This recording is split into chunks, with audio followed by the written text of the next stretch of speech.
வணக்கம். நீங்கள் இணைந்திருப்பது உதயன் டிஜிட்டல் வலையொலியின் பிரதான செய்திகளுடன். செய்தி தொகுப்பு உதயன் டிஜிட்டல் செய்தி பிரிவு. செய்திகளுடன் இணைந்திருக்கும் நான் லிஷா தரணீஸ்வரன். சீரற்ற வானிலை காரணமாக 24 மாவட்டங்களில் 1,20,534 குடும்பங்களை சேர்ந்த 4,01,707 பேர் பாதிக்கப்பட்டுள்ளதாக அனர்த்த முகாமைத்துவ மத்திய நிலையம் தெரிவித்துள்ளது. இதுவரையில் 12 பேர் உயிரிழந்தும் மேலும் ஒருவர் காணாமல் போயுள்ள நிலையில் 18 பேர் காயமடைந்துள்ளனர். 102 வீடுகள் முழுமையாகவும் 1,952 வீடுகள் பகுதி அளவிலும் சேதமடைந்துள்ளன. தற்போதைய நிலைமை காரணமாக 28,324 குடும்பங்களை சேர்ந்த 94,134 பேர் உறவினர் வீடுகளிலும் 11,663 குடும்பங்களை சேர்ந்த 36,303 பேர் 345 தங்கும் இடங்களிலும் தங்கியுள்ளனர் என தெரிவிக்கப்பட்டுள்ளது. நிலவும் மழையுடனான வானிலை காரணமாக அம்பாறை மாவட்டம் அதிகளவில் பாதிக்கப்பட்டுள்ளதுடன் 43,631 குடும்பங்களை சேர்ந்த 1,49,491 பேர் பாதிக்கப்பட்டுள்ளனர். இதேவேளை மகாவலிகங்கை, ஹெடஓயா, தெதுரு ஓயா மற்றும் முந்தனியாறு ஆகிய பகுதிகளுக்கு விடுக்கப்பட்ட வெள்ள அபாய எச்சரிக்கையை அடுத்து 48 மணித்தியாலங்களுக்கு நீடிக்க தீர்மானித்துள்ளதாக நீர்ப்பாசன திணைக்களம் தெரிவித்துள்ளது. இதன்படி ஆறுகளை அண்மித்த தாழ் நிலங்களில் வசிக்கும் மக்கள் இவ்விடயம் தொடர்பில் மிகவும் அவதானத்துடன் இருக்குமாறும் அவ்விடங்களின் ஊடாக பயணிக்கும் மக்களும் அவதானமாக இருக்குமாறும் நீர்ப்பாசன திணைக்களத்தின் நீரியல் மற்றும் அனர்த்த முகாமைத்துவ பிரிவில் நீர்ப்பாசன பொறியியலாளர் GWA சகுரா தில்தாரா தெரிவித்துள்ளார். சீரற்ற வானிலை காரணமாக 9 மாவட்டங்களில் உள்ள 70 பிரதேச செயலக பிரிவுகளுக்கு கட்டிட ஆராய்ச்சி நிறுவனத்தினால் விடுக்கப்பட்ட மண் சரிவு தொடர்பான முன்னெச்சரிக்கை அறிவிப்பு தொடர்ந்தும் நடைமுறையில் உள்ளது எனவும் கண்டி, கேகாலை, மாத்தளை மற்றும் நுவரெலியா ஆகிய மாவட்டங்களில் உள்ள 25 பிரதேச செயலாளர் பிரிவுகளுக்கு சிவப்பு அறிக்கையும் வெளியிடப்பட்டுள்ளது.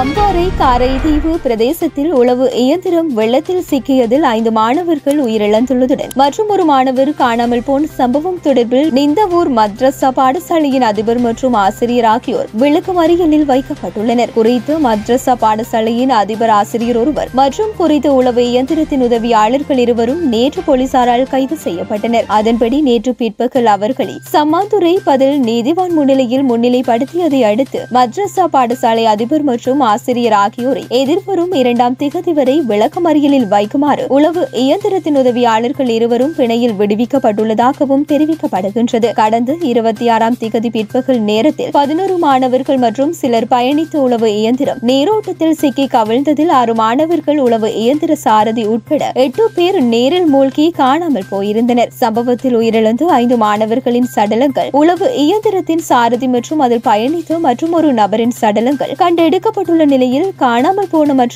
மாணவனை தேடும் நடவடிக்கைகள் முன்னெடுக்கப்பட்டு வருகின்றன. ஆபத்து காரணமாக பேருந்து சேவை கூட நிறுத்தப்பட்டிருந்த போதும் ராணுவத்தினரின் அறிவுறுத்தலை மீறி பணத்திற்காக பயணிகளை ஏற்றிச் செல்லும் உளவு இயந்திரத்தில் பிள்ளைகளை அவர்களது வீடுகளுக்கு அழைத்து செல்லுமாறு அதிபர் பணிப்புரை வழங்கியதாக போலீஸ் விசாரணைகளின் போது தெரிய வந்துள்ளமை குறிப்பிடத்தக்கது. சீரற்ற காலநிலையால் நாடளாவிய ரீதியில் 4 லட்சத்துக்கும் அதிகமானோர் பாதிக்கப்பட்டுள்ள நிலையில் முப்படையினர் மற்றும் போலீசார் என 2,723 பாதுகாப்பு படையினர் தொடர்ந்து மீட்பு பணிகளில் ஈடுபட்டு வருகின்றனர். இதேவேளை 105 ராணுவ படகுகளும் 107 கடற்படை படகுகளும் 20 விமானப்படை படகுகளும் மற்றும் 7 போலீஸ் படகுகளும் மீட்பு பணிகளில் ஈடுபடுத்தப்பட்டுள்ளன. 80 ராணுவ குழுக்கள் மற்றும் 130 கடற்படை குழுக்கள் இப்பணிகளில் ஈடுபட்டுள்ளதுடன் விமானப்படையின் 6 உலங்க வானூர்தி ராணுவத்தின் 64 கனரக வாகனங்களும் 40 உளவு இயந்திரங்களும் 2080 ராணுவ வீரர்கள், 520 கடற்படை வீரர்கள், 80 விமானப்படை வீரர்கள் மற்றும் 43 போலீசார் மீட்பு மற்றும் நிவாரண பணிகளில் ஈடுபட்டுள்ளதாக அனர்த்த முகாமைத்துவ மத்திய நிலையம் தெரிவித்துள்ளது. தேசிய மக்கள் சக்தியின் ஆட்சி காலம் நிறைவடைவதற்கு முன்னர் பாதுகாப்பு படைகளின் வசமுள்ள காணிகள் விடுவிக்கப்படும் என பாதுகாப்பு செயலாளர் ஏஆர் வைஸ் மார்ஷல் HS துய்யக்கொந்த தெரிவித்தார். யாழில் நேற்று ஊடகவியலாளர்களின் கேள்விகளுக்கு பதில் அளிக்கும் போதே அவர் இதனை தெரிவித்தார். இதேவேளை யாழ் மாவட்டத்தில் 2,700 ஏக்கர் காணிகளே விடுவிக்கப்பட வேண்டியுள்ளது. விடுவிக்கப்படுமா என ஊடகவியலாளர்களால் கேட்கப்பட்ட கேள்விக்கு பதிலளித்து அவர், காணி விடுவிப்பு தொடர்பில் நாம் சிந்தித்து வருகின்றோம். எதிர்காலத்தில் விடயத்தில் நாங்கள் சரியான மதிப்பீட்டை செய்வோம், அது குறித்து முடிவு செய்வோம் எனவும் தேசிய மக்கள் சக்தியின் அரசாங்கம் 5 அல்லது 6 வருடங்களே அதன் எல்லையாக உள்ளது. குறைந்த காலத்தில் மக்களின் நிலங்கள் முழுமையாக விடுவிக்கப்படுமா என கேட்கப்பட்ட மற்றும் ஒரு கேள்விக்கு ஆம், அதனைத்தான் நான் கூறுகின்றேன். நாங்கள் மீண்டும் காணி விடுவிப்பு தொடர்பில் மதிப்பீடு செய்துள்ளோம். பாதுகாப்பு மற்றும் ஏனைய காரணங்களின் அடிப்படையில் நாம் சில முடிவுகளை எடுத்துள்ளோம். நிச்சயமாக நேர்மறையாக இந்த விடயத்தில் ஈடுபடுவோம். ஏற்கனவே சில வீதிகளை நாம் விடுவித்துள்ளோம். அத்துடன் இந்த நாட்டு மக்களின் நலன் குறித்து நாம் எப்பொழுதும் கரிசனையுடையவர்களாகவே உள்ளோம் என்றார்.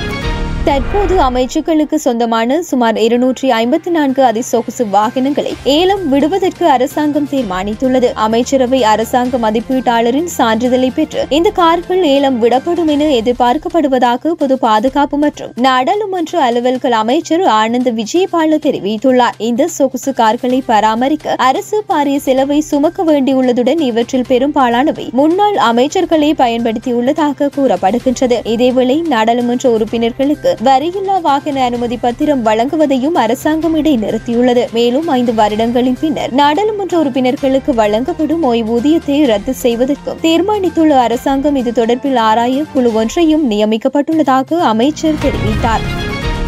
இந்திய கடற்படை 3500 கிலோமீட்டர் தூரம் தாக்கும் அணுகுண்டு திறன் கொண்ட K4 கண்டம் விட்டு கண்டம் பாயும் ஏவுகணையை நேற்று முன்தினம் வெற்றிகரமாக ஏவி சோதனை செய்தது. இந்திய கடற்படைக்கு புதிதாக அறிமுகப்படுத்தப்பட்ட அணுசக்தியில் இயங்கும் நீர்மூழ்கி கப்பலான INS அரிஹாட்டில் இருந்து சோதனை நடாத்தப்பட்டது. விசாகப்பட்டினம் கடற்கரையில் வங்களா விரிகுடா கடற்பகுதியை நோக்கி ஏவுகணை ஏவப்பட்டதுடன் அதன் முடிவுகள் ஆய்வு செய்யப்பட்டு வருவதாகவும் தெரிவிக்கப்படுகின்றது. INS அரிஹாட்டில் இருந்து K4 ஏவுகணையின் முதல் சோதனை இதுவாகும். குறைந்த நீர் மூழ்கி கப்பல் கடந்த ஆகஸ்ட் மாதம் இந்திய கடற்படையில் சேர்க்கப்பட்டமையும் குறிப்பிடத்தக்கது.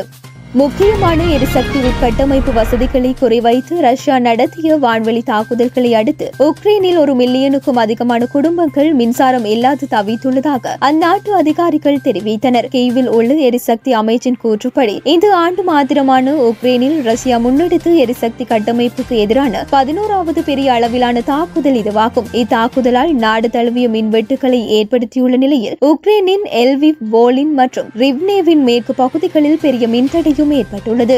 டேர்பனில் நடைபெற்று வரும் இலங்கைக்கு எதிரான முதலாவது டெஸ்ட் போட்டியில் தென்னாப்பிரிக்க முதல் இன்னிங்ஸில் 191 ஓட்டங்களுக்குள் சகல இலக்குகளையும் இழந்துள்ளது. புதன்கிழமை ஆரம்பமான இப்போட்டியில் நாணய சுழற்சியில் வெற்றி பெற்ற இலங்கை அணி முதலில் துடுப்பெடுத்தாடும் வாய்ப்பினை தென்னாப்பிரிக்காவுக்கு வழங்கியது. அதன்படி முதலில் துடுப்பெடுத்தாடிய தென்னாப்பிரிக்கா 20.4 பந்து பரிமாற்றங்களில் 4 இலக்கு இழப்புக்கு 80 ஓட்டங்களை பெற்றிருந்த போது மழை குறுக்கிட்டதும் ஆட்டம் பாதிக்கப்பட முதல் நாள் ஆட்டம் மதிய நேர இடைவேளையுடன் நிறைவுக்கு வந்தது. இந்த நிலையில் 2ஆம் நாள் ஆட்டம் மீண்டும் ஆரம்பிக்க தென்னாப்பிரிக்க அணி 49.4 பந்து பரிமாற்றங்களில் அனைத்து இலக்குகளையும் இழந்து 191 ஓட்டங்களை மாத்திரம் பெற்றது. இந்த இன்னிங்ஸில் தென்னாப்பிரிக்க அணி தலைவர் டெம்பா பஃபுமா தனது 22வது டெஸ்ட் அரை சதத்தை பூர்த்தி செய்து 70 ஓட்டங்களுடன் ஆட்டம் இழந்தார். 16 டெஸ்ட் இன்னிங்ஸ்களில் இலங்கைக்கு எதிராக பஃபுமா பெற்றுக்கொண்ட 3வது 50க்கும் அதிகமான ஓட்ட எண்ணிக்கை இதுவாகும். பந்துவீச்சில் இலங்கை அணி சார்பில் லகிருகுமார், அசித பெர்னாண்டோ ஆகியோர் தலா 3 இலக்குகளையும், பிரபாத் ஜெயசூரிய, விஸ்வ பெர்னாண்டோ ஆகியோர் தலா 2 இலக்குகளையும் வீழ்த்தியிருந்தனர். இலங்கை அணிக்கு எதிராக டெஸ்ட் இன்னிங்ஸில் ஒன்றில் தென்னாப்பிரிக்க அணி பெற்றுக்கொண்ட மிக குறைந்த ஓட்ட எண்ணிக்கை இதுவாகும். இதேவேளை தென்னாப்பிரிக்க அணி இலங்கையில் கடந்த 2006ஆம் ஆண்டில் இடம்பெற்ற டெஸ்ட் போட்டியொன்றில் 169 ஓட்டங்களுக்குள் சகல விக்கெட்டுகளையும் இழந்திருந்தமையும் குறிப்பிடத்தக்கது.